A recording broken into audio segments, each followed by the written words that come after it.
Hello, and welcome to today's Benton House Bites, short Alzheimer's and memory care orientation videos designed to teach caregivers how to help relieve common behavioral symptoms associated with memory loss. These videos are the very ones we use to improve the skills of our own team, and we are proud to share them with family caregivers as well. I'm Brandy Atchison, aka Brandy Bettenhouse, and I've been with the Bettenhouse family since 2017 and am a nationally certified Alzheimer's and dementia care trainer. Remember, most memory loss behaviors or challenges are symptoms, not intentional acts. And just like if it were a physical symptom, our job as caregivers is to relieve pain and provide loving support. Your response can make a meaningful difference and provide real comfort to the senior in your care. And with practice, you will become more skilled and more comfortable in your caregiving, benefiting both you and your loved one. Joining me today is Dr. Figiel. Dr. Figiel is a board-certified psychiatrist and geriatrician in Atlanta, Georgia, and is a locally and nationally renowned expert in the field of geriatric healthcare. He received his medical degree from St. Louis University School of Medicine, and he has treated various medical, psychiatric, and social problems of seniors living in assisted living communities for more than 25 years and has been in practice for more than 40 years. He has graciously volunteered to share his expertise with us today.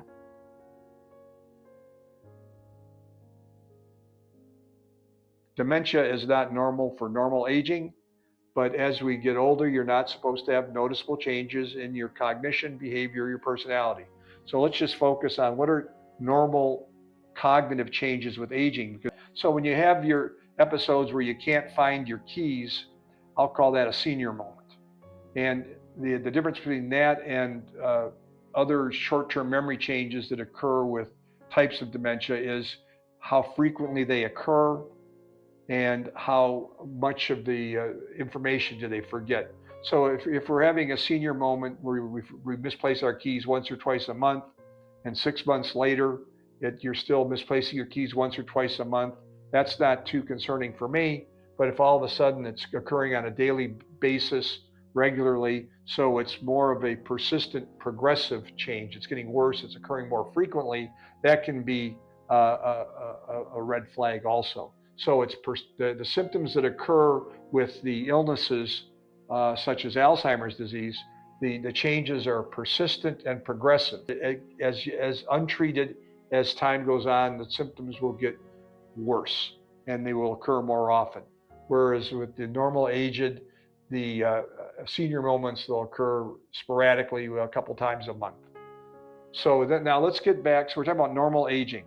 And the other changes you'll get with normal aging, your IQ and your intellectual level is not supposed to change as you get older. So what does that mean? As you get older with normal aging, you can have some mild slowing of your processing speed.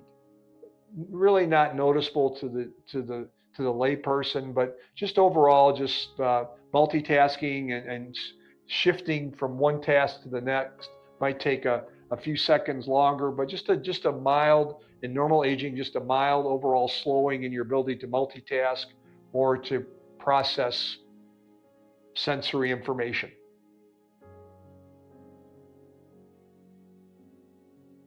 What types of illnesses can cause the symptoms of dementia?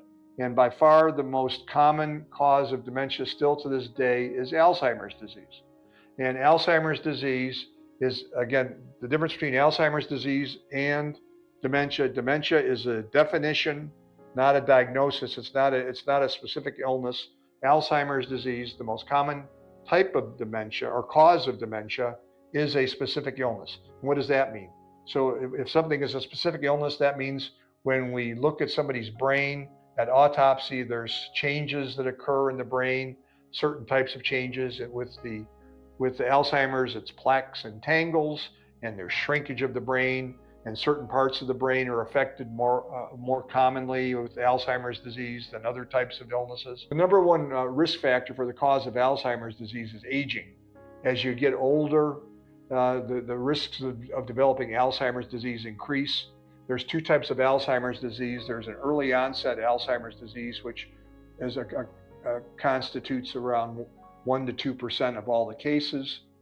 That tends to have a more of a hereditary component. There's several genes that have been identified in people that develop the symptoms under the age of 65 that you can possibly get tested for and see if you have one of the genes.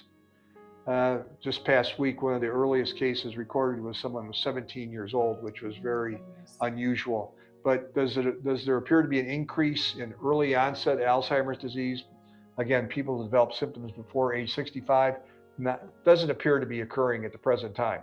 So again, the vast majority of cases of Alzheimer's disease occur after the age 65, and the older you get, the more your chances of developing the disease increase.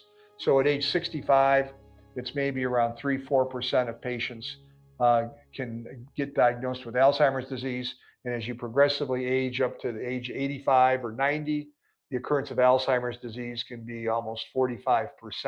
But the causes of Alzheimer's disease are still unknown, but what's changed is there's been a much more of an emphasis in the United States which was emphasized more heavily in Europe, are lifestyle factors contributing to Alzheimer's disease and to other types of dementia, such as Lewy body's disease, frontotemporal dementia, Parkinson's disease, and vascular dementia.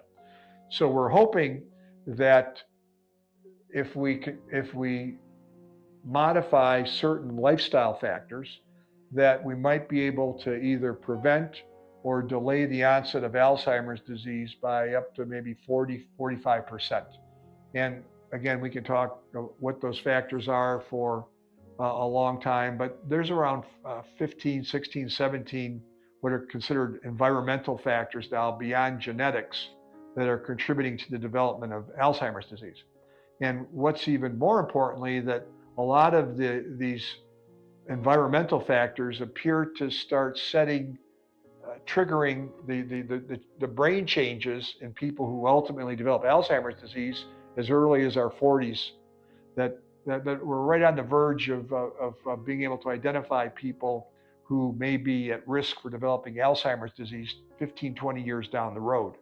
And by modifying your lifestyle, essentially really being very aggressively controlling your blood pressure from age 30 on, you really do want your blood pressure to be 120/80. And you really want to be very aggressive in monitoring that. You want to exercise. You want to exercise regularly. You want to follow a good nutritious diet. The Mediterranean diet has received the most attention, and it's been studied the most. But if you keep your blood pressure under control, you exercise, and you follow a nutritious diet, those are the three biggest risk factors that you can modify.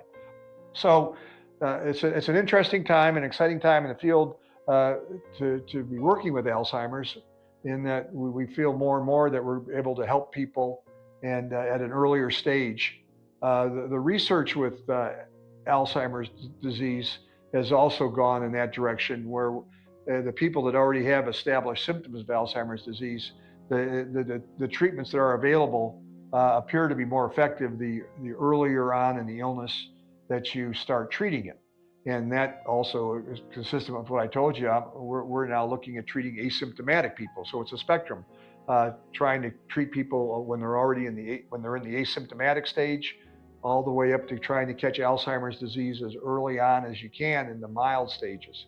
Now that there's some types of Alzheimer's disease that can present with behavioral changes, and also that can present with language problems initially, more so than your short-term memory.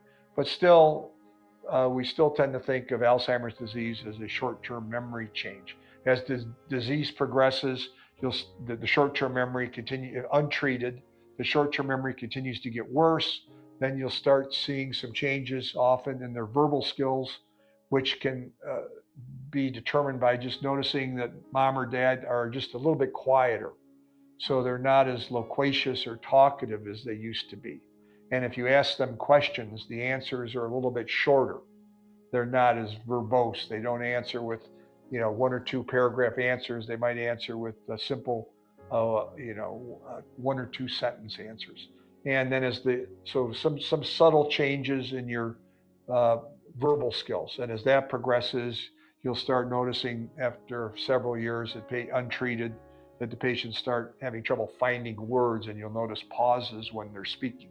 As the disease progresses into the middle to the late stages, you continue to see worsening of the memory changes, short-term memory, along with the language skills continue to decline. Then you'll start seeing other changes, and possibly the long-term memory will start changing a bit, and you'll start seeing changes in behavioral changes. And you'll also start seeing changes in their ability to some of their ADLs, and behavioral changes will start occurring in the later stages of Alzheimer's disease. Thank you for taking the time to watch this short video. I hope that you found it helpful. Remember, there's no perfection in the caregiving process, so always give yourself grace. You're doing the best you can during a very challenging time. By understanding a few key communication concepts and applying your learning, you'll become increasingly confident in your caregiving. Please, never forget to enlist the help of others if you are having trouble. This includes additional support from Benton House. If you'd like access to more Benton House Bites, our Confident Caregiving Workbook, or other caregiving at home tools, or if you'd like current pricing and availability for adult daycare or residency at one of our communities, please visit our website and contact your community of choice. We are here to serve you. Until then, be blessed in your caregiving journey, and love from your friend, Brandy Benton House, and the entire Benton House family.